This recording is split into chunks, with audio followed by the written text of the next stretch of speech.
Assalamualaikum warahmatullahi wabarakatuh. Halo semuanya, kembali lagi bersama saya Nafira. Di video ini kita akan masuk ke bab 10 yaitu routing. Nah, yang akan kita belajar itu ada 10 pembahasan ini ya. Nah, jadi routing itu bekerja untuk menunjukkan rute tercepat agar suatu paket data itu bisa sampai ke tujuannya, atau dapat diartikan sebagai proses melakukan data dari satu jaringan ke jaringan lainnya. Nah, jika kita melihat di sekitar kita, routing itu bekerja layaknya kantor pos. Apabila kita mengacu pada networking model, baik itu TCP ataupun IP model maupun IC model, maka proses routing ini terdapat pada layar ketiga. Nah, pada layar ketiga ini itu berkaitan dengan network model, yaitu pengalamatan IP. Nah, untuk mengimplementasikan routing, kita itu membutuhkan yang namanya perantara. Nah, perantaranya itu berupa router ataupun switch. Nah, router itu digunakan untuk menghubungkan jaringan yang berbeda network, sedangkan switch itu digunakan untuk menghubungkan jaringan yang masih satu network. Nah, routing itu dibedakan menjadi dua macam, static routing dan dynamic routing. Static routing itu merupakan routing yang dibuat dengan menambahkan secara manual ke routing table. Sedangkan dynamic routing itu adalah routing yang dilakukan dengan melakukan enable fungsi protokol pada router tersebut. Maka secara otomatis router akan mencari jalurnya sendiri. Nah, dynamic routing itu terbagi menjadi dua konsep, yaitu interior gateway protocol dan exterior gateway protocol. Kalau IGP itu digunakan pada intra-autonomous system routing, lalu diterapkan untuk mengendalikan dalam satu organisasi. Contohnya itu sekolah, kampus, perusahaan, atau institusi lain. Sedangkan IGP itu digunakan pada inter-autonomous system routing. Kalau IGP itu diterapkan untuk mengendalikan sistem administrasi yang berbeda atau biasa digunakan dalam internet. Contohnya itu ISP ke ISP, perusahaan ke ISP, atau kampus ke ISP. Nah, IGP itu protokolnya terbagi menjadi tiga, yaitu Distant Vector Routing Topology, Link State Routing Topology, dan Hybrid Routing Protocol. Kalau Distant Vector Routing Topology itu bekerja dengan cara menentukan titik-titik terdekat.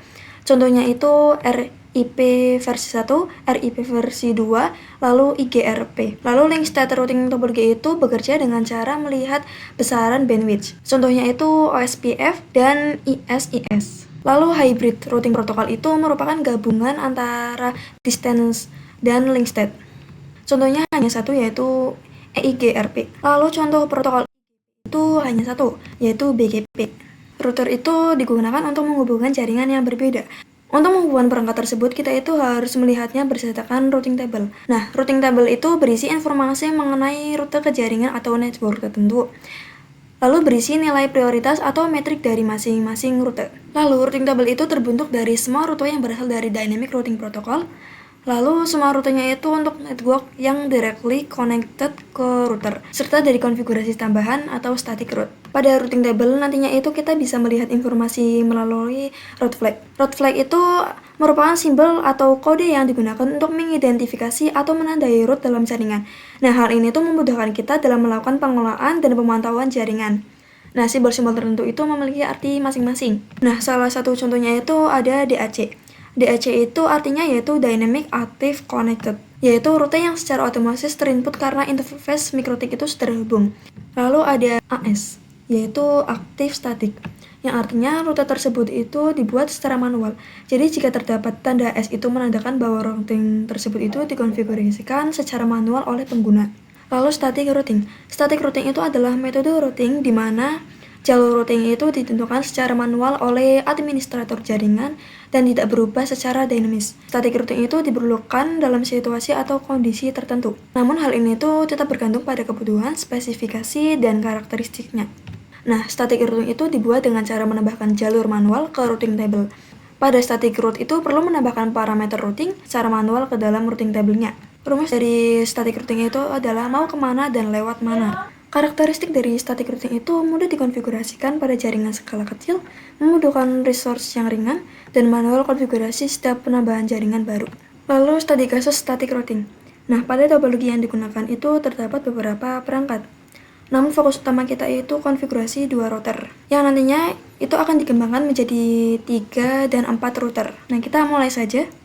Nah, kita buka pinetnya, lalu kita ini ya, new lab. Nah, di sini kita namakan routing saja. Lalu kita add. Lalu kita klik kanan, pilih node, kita pilih MikroTik Router OS. Nah, di sini namanya saya akan ganti menjadi router 1. Di sini pada QEMU options ini hapus saja. Lalu kita save. Klik kanan lagi, MikroTik Router OS.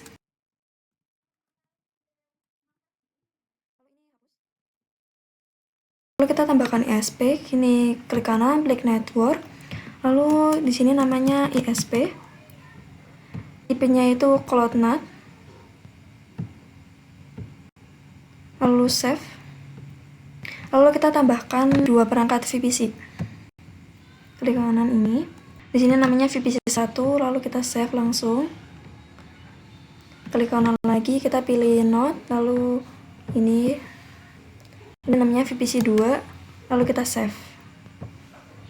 Nantinya itu router akan mendapatkan IP dari ISP. Kalau sudah, ini kita jalankan router 1 dan router 2-nya. Lalu kita sambungkan ISP ke router 1. Lalu kita buka terminalnya. Sebelum buka ini HTML console dulu ya. Loginnya itu admin. Lalu kita enter. Nah, ini kita enter saja. Ini Y, ini Q. Nah, ini kita Ctrl C saja. Lalu saya akan mengecek router 1 itu mendapatkan IP dari ISP-nya itu berapa. Nah, caranya itu kita bisa ketikkan perintah IP address. Nah, di sini router 1 itu mendapatkan IP 10.0.137.178. Karena di sini kita itu menggunakan ISP. Nah, ini kita bisa tuliskan di node-nya. Kita bisa klik kanan, lalu kita pilih edit. Nah, di label kita bisa ketikkan DHCP 10.0.137.178/24. Nah, kalau sudah, kita bisa klik apply. Nah, lalu kita bisa klik kanan, lalu kita pilih text. Lalu kita masukkan IP yang tadi 10.0.137.178/24. Kita taruh di sini karena ini milik router 1. Kalau sudah, kita koneksikan router 1 dan router 2. Kita klik save. Nah, lalu kita hubungkan juga router 1 ke VPC 1.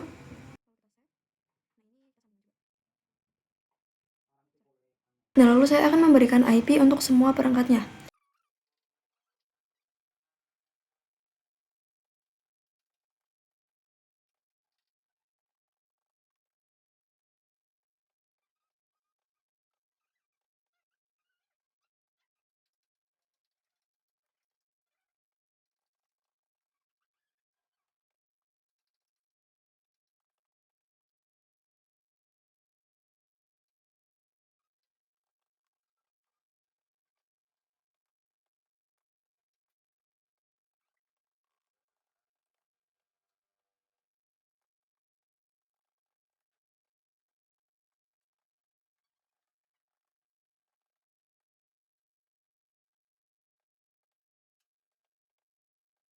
Nah, di sini untuk pembagian IP-nya itu seperti ini. 1.1 itu milik Ether 3 router 1. Ini 1.2 itu milik VPC 1, 2.2 itu milik VPC 2, dan lalu 2.1 itu milik Ether 2 router 2. Kemudian Ether 1 router 2 itu memiliki IP 10.10.0. Karena kedua router itu menggunakan IP 10.10.10.x. Kemudian untuk router 1 menuju VPC 1, networknya itu adalah 192.168.1.0. Karena keduanya itu memiliki IP 192.168.1.x.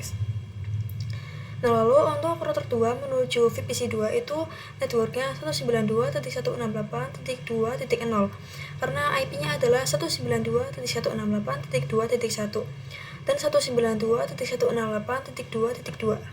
Nah, jika sudah, kita itu bisa mengubah hostname dari MikroTik-nya. Ini kita klik 2 kali ya. Nah, di sini kita ketikkan system identity set name sama dengan router 1. Ini sudah berubah. Lalu kita lakukan juga di router 2. Nah, di sini kita ketikkan system identity set name sama dengan router 2. Nah, kalau mau mengeceknya, kita bisa ketikkan system identity. Nah, ini namanya sudah berubah. Nah, sekarang kita perlu melakukan koneksi dari VPC yaitu melalui command prompt. Klik kanan, lalu kita pilih yang administrator. Nah, di sini kita ketikkan perintah root at 10.0.137.0. Nah, ini merupakan IP yang diterima di router 1. Nah, ini untuk belakangnya itu menggunakan 0. Untuk maksnya itu 255.255.255.0, yaitu slash-nya itu 24. Nah, lalu di sini kita ketikkan 192.168.20.131. Nah, ini merupakan IP dari SIPnet. Nah, di sini kita ketikkan max seperti ini. Ini saya salah, harusnya 20. Lalu kita enter. Nah, ini sudah ada tulisan oke. Artinya itu PC dan PNetLab itu sudah bisa saling terkoneksi. Nah, ini kita cek ping dulu, ping 10.0.137.178. Nah, ini TTL. Nah, lalu di sini saya akan masuk ke router 1 menggunakan Winbox. Sini kita kan 10.0.137.178. Nah, ini loginnya itu admin. Ini sudah bisa. Nah, ini Winbox itu untuk melakukan konfigurasi static routingnya. Nah, untuk mengakses router 2 di Winbox tanpa mengetahui IP-nya, kita menggunakan fitur bernama Roman. Nah, di sini kita akan aktifkan Romannya. Kita aktifkan Romannya di router 1. Ke Tools, lalu pilih Roman. Nah, ini kita centang, lalu kita apply, dan oke. Lalu kita masuk ke terminal router 2. Kita ketikkan tool, Roman, set, enable, sama dengan yes. Dan lalu kita cek apakah Romannya itu sudah aktif atau belum. Menggunakan perintah tool, Roman print. Nah, di sini sudah aktif. Nah, lalu kita bisa buka Winbox-nya lagi. Lalu kita bisa klik New Winbox. Di sini kita menggunakan IP router 1. Di sini kita bisa klik Connect to Roman. Di sini kita bisa klik MAC address-nya. Lalu kita bisa klik Connect. Nah, ini sudah bisa ya, teman-teman. Nah, selanjutnya kita itu bisa melakukan addressing di setiap routernya. Kita masuk ke Winbox router 1 dulu. Lalu di sini kita ke IP, lalu ke addresses. Di sini untuk IP address 1 itu sudah ada yang kita dapatkan dari ISP-nya. Jadi itu otomatis langsung ada di sini. Nah, kita akan menambahkan IP pada router 1 ke interface 2. Kita bisa klik tanda plus. Nah, untuk IP-nya itu yang ada di Ether 2 milik router 1, yaitu 10.10.10.1.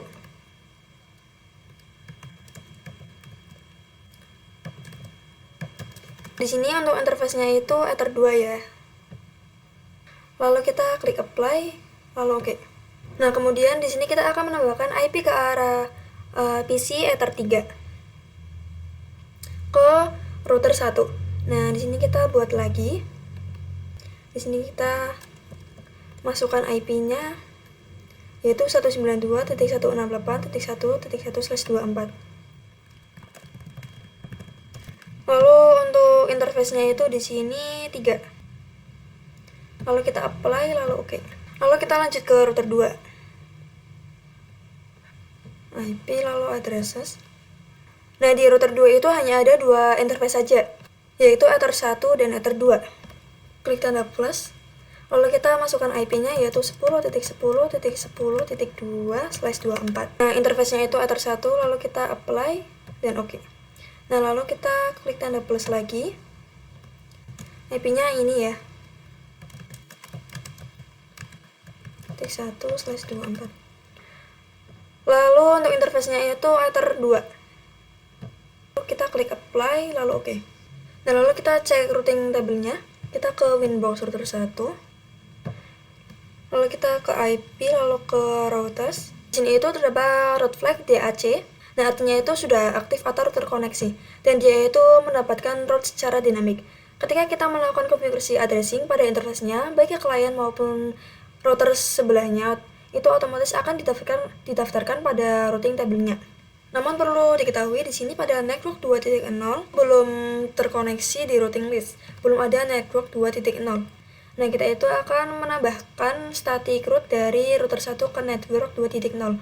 Nah, ini kita akan tambahkan route untuk menuju VPC 2-nya. Di sini kita bisa klik add, Nah, lalu pada bagian destination address-nya, ini adalah tujuan karena kita ingin menuju ke VPC 2-nya, 192.168.0/24. Nah, untuk gateway-nya lewat mana? Karena dari router 1 ingin ke VPC 2, maka kita itu lewat Ether 1 milik router 2, yaitu 10.10.10.2.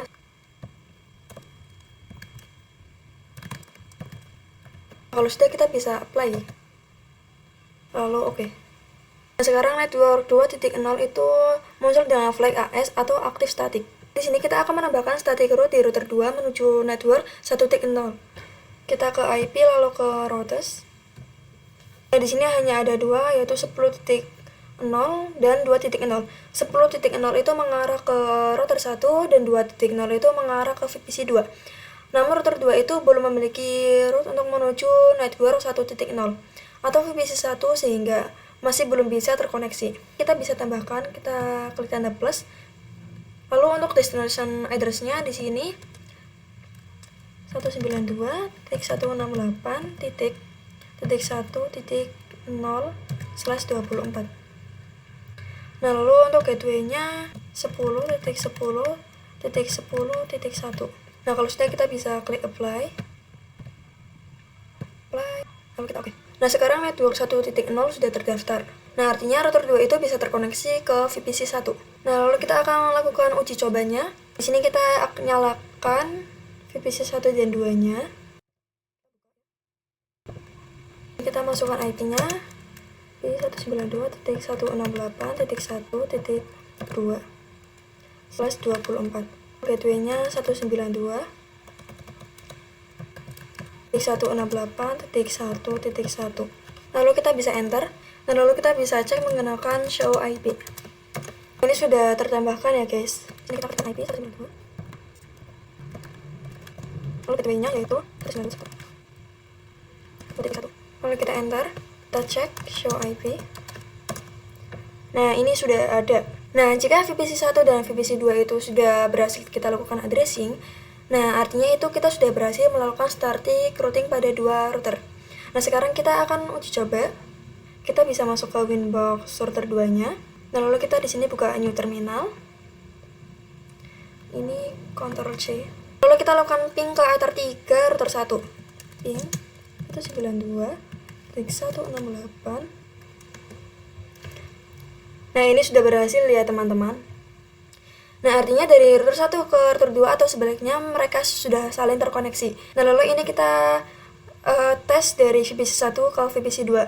Kita coba ping 192.168.2.2. Nah, di sini sudah berhasil. Lalu kita ke pembahasan yang selanjutnya, yaitu studi kasus static routing 3 router. Jadi kita akan menambahkan router lagi.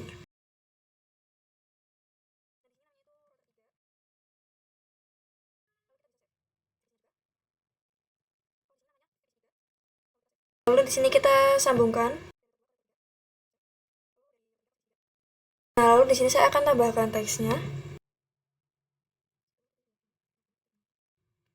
Ini untuk IP dari router 1 ke Ether 1 itu akan memiliki IP 10.20.20.2.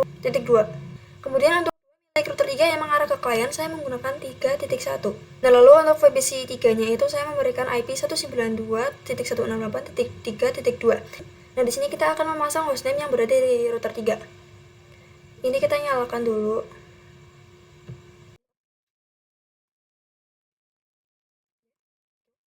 Di sini kita ketikkan sistem identity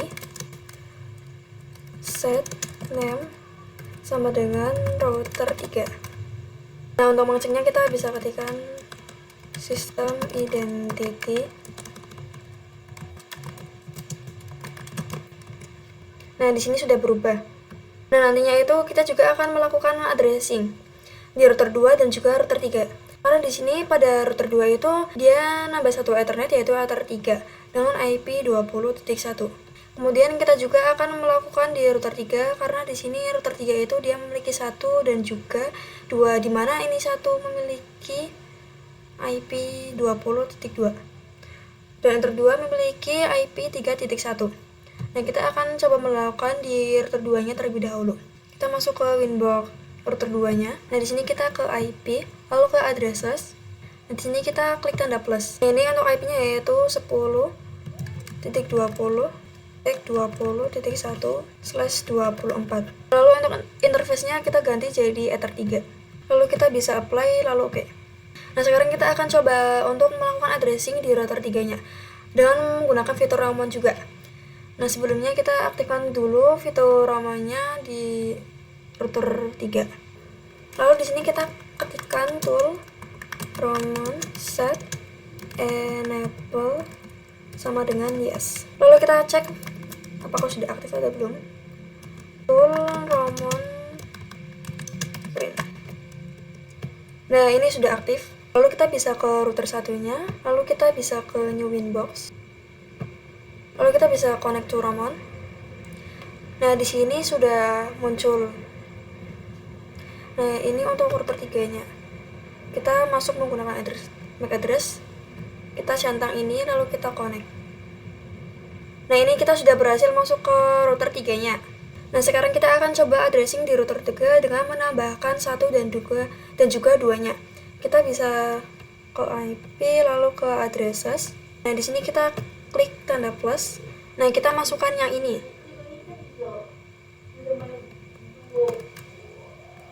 Nah, lalu untuk interface-nya itu Ether 1. Kita bisa klik apply. Lalu oke. Nah, lalu kita akan tambahkan lagi. Dan di sini kita masukkan IP-nya 192.168.3.1/24. Nah, lalu untuk interface-nya itu Ether 2. Lalu kita apply, lalu oke. Nah, di sini kita sudah melakukan addressing di router 3-nya, yang mana di sini dia hanya ada 2 Ethernet saja. Nah, perlu diketahui ketika kita menambahkan router baru, itu artinya kita juga menambahkan network baru. Nah, di sini kita tambah network itu yang mengarah ke router 3-nya, yaitu 20.0 yang mengarah ke VPC 3 dengan 3.0. Lalu di sini kita ke IP lalu ke routers. Nah, di sini cuma ada 2 network, 20.0 dan 3.0. Jadi sini itu belum ada network untuk mengarah ke VPC 2, yaitu 2.0 dan mengarah ke router 1 dengan 10.0. Dan tidak ada yang mengarah ke VPC 1 yaitu 1.0. Nah, di sini kita bisa langsung tambahkan saja. Kita klik tanda plus itu 192.168.2.0/24. Nah, lalu untuk gateway-nya itu 10.20.20.1. Nah, ini merupakan Ether 3 di router 2. Nah, kalau sudah kita bisa apply lalu oke.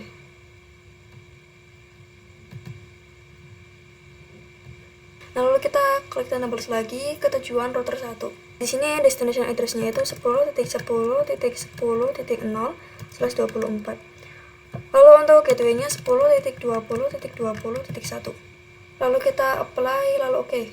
Nah, lalu kita tambahkan lagi untuk ketujuan ke VPC 1. Di sini 192.168.1.0/24.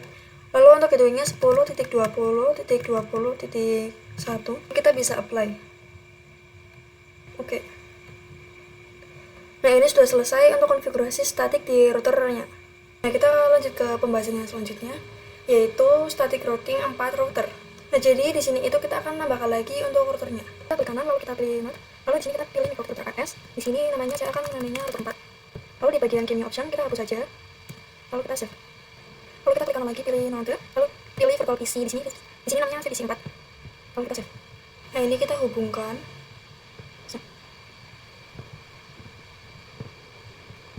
Nah, seperti ini ya guys. Nah, ini kita nyalakan. Lalu kita masuk ke terminalnya. Nah, ini kita loginnya seperti biasa, admin, passwordnya kita enter saja, lalu ini Y, Q, lalu ini Ctrl C. Dan lalu di sini kita akan merubah hostname-nya. Kita ketikkan system identity set name sama dengan router 4. Lalu kita enter. Nah, ini sudah berhasil menjadi router 4. Nah, agar nantinya kita bisa langsung masuk ke Winbox router 4 itu, di sini kita masukkan perintah tool Ramon set enable sama dengan yes, lalu kita enter. Nah, ini rumahnya sudah aktif, lalu kita buka Winbox di router satunya. Nah, ini IP saya itu berubah karena saya ke reset tadi. Ini kita pilih new Winbox. Nah, ini saya ubah jadi 66 karena saya ke restart. Lalu kita di sini connect to room. Dan di sini kita masuk yang router 4, kita masuk via MAC address, lalu kita bisa connect. Nah, ini sudah bisa. Klik IP lalu ke addresses. Nah, di sini VPC 4 itu akan mendapatkan IP 4.2. Nah, lalu di sini gateway-nya itu 4.1. Kita masuk ke VPC 4-nya. Nah, di sini kita masukkan IP-nya.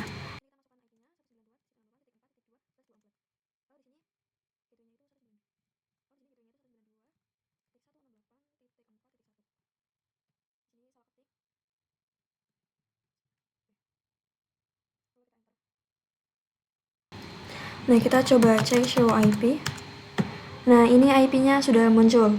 Nah, di sini router 3 itu menambahkan satu Ethernet, yaitu 30.1. Nah, lalu router 4 itu memiliki 2 Ethernet. Nah, kalau sudah kita bisa ke Winbox router 3-nya. Di sini kita ke IP, lalu ke addresses. Di sini kita klik tanda plus, dan lalu di sini kita masukkan IP-nya yaitu 10.30.30.1/24. Lalu untuk interface-nya yaitu Ether 3. Lalu kita apply dan oke. Nah, kalau sudah kita bisa ke Winbox router 4-nya. Kita ke IP lalu ke addresses. Sini kita klik tanda plus, masukkan 10.30.30.2/24. Lalu ethernya itu ether 1. Lalu kita apply dan oke. Nah, lalu kita klik tanda plus lagi. Di sini kita masukkan yang ether 2, 192.168.4.1/24. Lalu untuk interface-nya kita ganti menjadi ether 2. Nah, kalau sudah kita bisa apply lalu oke. Nah, lalu kita akan cek neighbor router 4. Nah, IP neighbor itu akan menampilkan router 3 sebagai tetangga. Kita ketikkan perintah IP neighbor win. Lalu kita enter. Nah, itu 10.30.30.1. Nah, ini kita akan membuat static routing pada router 4, dan network 3.0 dan 4.0 itu adalah tetangga.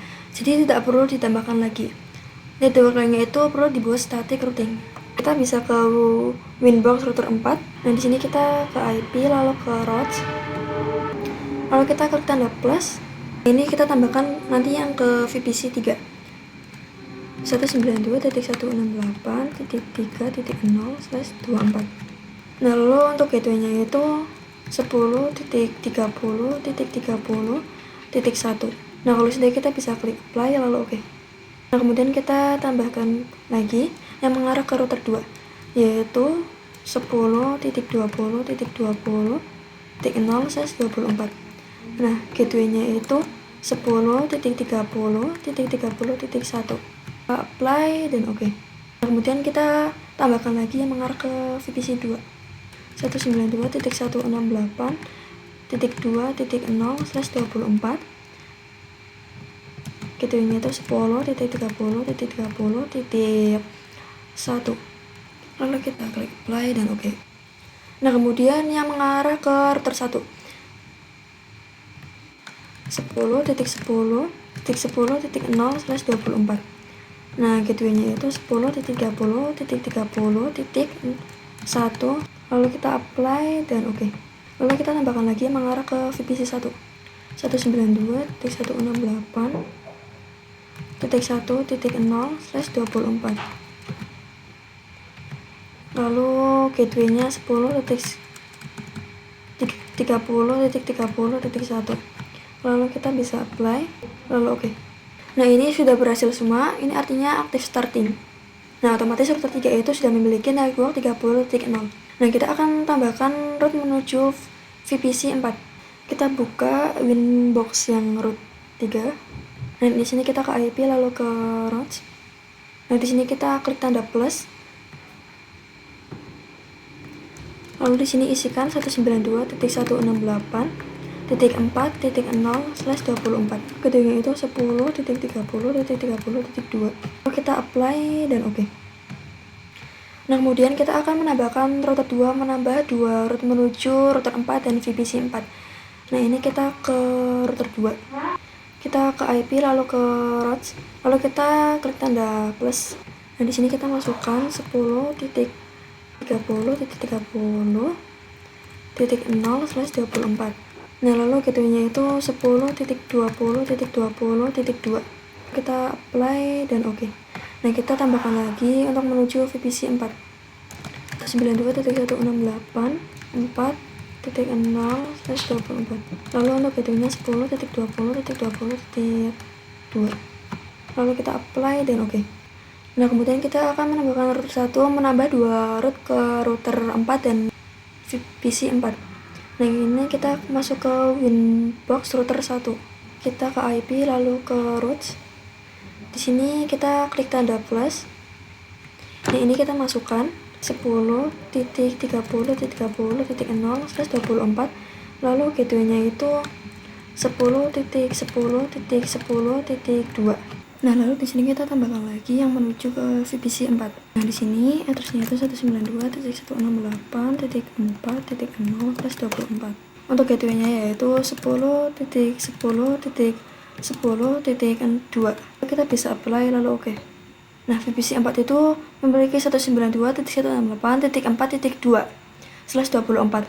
Nah, lalu untuk VPC 2 itu 2.2 berbeda network. Nah, harusnya bisa ping jika routing berhasil. Nah, ini kita ping dari VPC 4 ke VPC 2. Lalu kita coba ping 192.168.2.2. Nah, ini berhasil ya. Nah, lalu kita ping balik dari VPC 2. Ping. Nah, ini juga berhasil. Nah, kita lanjut ke pembahasan yang berikutnya yaitu static routing with internet. Nah, jika kalian perhatikan di sini pada root 2, 3, dan 4, kemudian para VPC itu tidak bisa ping internet. Karena di sini yang langsung terhubung ke ISP itu hanya router 1. Nah, di sini agar semuanya itu bisa ping internet, di sini kita itu perlu menggunakan default route. Jadi nantinya di router 2, 3, dan 4, kita itu akan pasang untuk default route-nya. Kita langsung ke Winbox router 2-nya saja. Nah, lalu di sini kita akan new terminal. Nah, di sini kita akan tambahkan gateway-nya terlebih dahulu. Nah, untuk arah ke ISP dari router 2 itu harus melewati 2 ether router 1 dengan IP 10.10.10.10.1. Nah, di sini kita ketikkan IP root at gateway sama dengan 10.10.10.1. Lalu kita coba cek menggunakan IP root print. Nah, di sini itu muncul default DS address yaitu 0.0.0.0.0. Nah, kalau router 2 itu ingin ke ISP, itu harus melewati router 1. Maka sekarang router juga harus dipasang default route-nya agar nyambung ke ISP-nya. Di sini kita buka router 3-nya. Lalu kita masuk ke IP, kita ke routes ini sudah. Lalu di sini kita add. Nah, di sini untuk destination address-nya itu biarkan kosong saja. Nah, di gateway diisi dengan gateway milik IP router 2-nya yaitu 10.20.20.1. Nah, kalau sudah kita bisa klik apply lalu oke. Dan lalu untuk yang router keempat ingin mencapai ISP, maka dia itu harus melewati router 3 yaitu IP 10.30.30.1. Nah, ini kita buka Winbox pada root 4-nya. Nah, kita masuk ke routes ya. Kita klik add, lalu di sini bagian destination address-nya kita biarkan kosong. Pada gateway-nya kita isikan 10.30.30.1. Kalau sudah kita bisa klik apply lalu oke.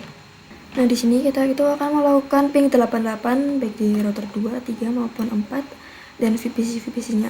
Tapi itu belum bisa. Nah, jadi di sini itu kita harus matikan terlebih dahulu untuk firewall di router satunya. Kita buka Winbox router satunya. Lalu kita ke IP, lalu ke firewall. Lalu kita ke net. Kita klik tanda plus. Nah, di sini C-nya itu SRC net. Untuk interface-nya itu Ether 1. Lalu kita ke action. Nah, untuk actionnya itu kita pilih mas square, lalu kita bisa apply dan oke.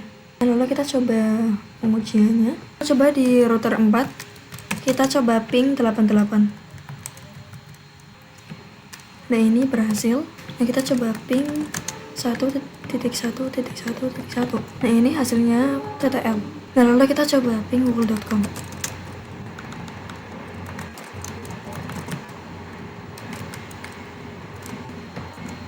Nah, di sini ping google.com itu gagal karena DNS itu belum dikonfigurasi. Nah, untuk itu kita cek dulu IP DNS print. Nah, ini masih kosong. Nah, ini kita tambahkan perintah IP DNS set server sama dengan 8.8.8.8. Ini servers ya. Lalu kita coba ping 88 lagi. Nah, ini berhasil. Lalu kita coba ping youtube.com.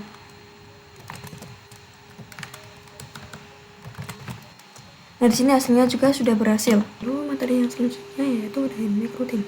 Routing dinamis itu merupakan salah satu cara untuk mendistribusikan suatu routing table secara otomatis. Nah, hal ini itu terjadi untuk memudahkan perubahan dan ekspansi saat memiliki jaringan yang sudah terlalu besar. Seperti yang saya jelaskan pada awal video, dynamic routing itu memiliki dua jenis protokol, yaitu IGP dan EGP. Nah, untuk protokol IGP itu saya akan membahas yang OSPF terlebih dahulu. OSPF itu merupakan singkatan dari Open Shortest Path First. OSPF itu merupakan salah satu protokol routing dinamis pada kategori IGP dengan algoritma link state protocol. Nah, OSPF itu sudah support IPv4 dan IPv6. Lalu, untuk konsep cara kerjanya itu adalah dengan mencari rute jalur tercepat berdasarkan bandwidth, delay, and load. Nah, untuk routing itu dipilih sesuai kecepatannya. Nah, OSPF itu merupakan protokol routing yang menggunakan konsep hierarki routing. Nah, OSPF itu tujuannya untuk memecah topologi jaringan menjadi unit-unit yang lebih kecil atau areanya untuk mengurangi overhead protokol routing dan meningkatkan efisien perutuan. OSPF itu terbagi menjadi 4, yaitu backbone, standar atau default area, stop area, nozzle, stop B area. Nah, ini untuk backbone itu bertanggung jawab mendistribusikan informasi routing antara non-backbone area. Nah, semua sub-area itu harus terhubung dengan backbone secara legal. Nah, sedang standar default area merupakan sub-area dari area 0. Area ini itu menerima LSI intra-area dan inter-area dari ABR yang terhubung dengan area 0. Lalu stop-area ini merupakan area yang paling ujung. Nah, area ini itu tidak menerima address external load, digantikan dengan default area. Lalu yang terakhir, stop area yang tidak menerima external load digantikan dengan default route dari area lain, tetapi masih bisa mendapatkan external route dari router yang masih dalam satu area. Nah, lalu untuk materi yang terakhir yaitu SPF, redistribusi default route. Jadi yang dimana nantinya itu kita dapat menambahkan default route secara otomatis menggunakan redistribute default route. Nah, di sini kita masuk ke router 1, lalu kita ke routing, lalu kita ke SPF, lalu kita pilih instances. Nah, ini kita klik 2 kali. Nah, di sini kita itu fokus pada redistribute default route. Nah, di sini terdapat berbagai macam pilihan, terdapat always dan if installed. Jadi jika if internal itu ketika si router ini sudah memiliki default route, nah maka itu langsung dilakukannya redistribute route. Nah, jika always, ketika si router belum memiliki default route, maka secara otomatis redistribution itu menambahkan default route. Setelah itu semua router 2, 3, dan 4 itu yang tadi sudah saya konfigurasikan secara manual, maka akan mendapatkan default route secara otomatis. Nah, di sini kita pilih if install saja, lalu kita apply, lalu oke. Nah, maka nantinya si router 2, 3, dan 4 itu menambahkan default secara otomatis. Nah, sekian pembahasan di bab 10 ini. Terima kasih telah menonton. Wassalamualaikum warahmatullahi wabarakatuh.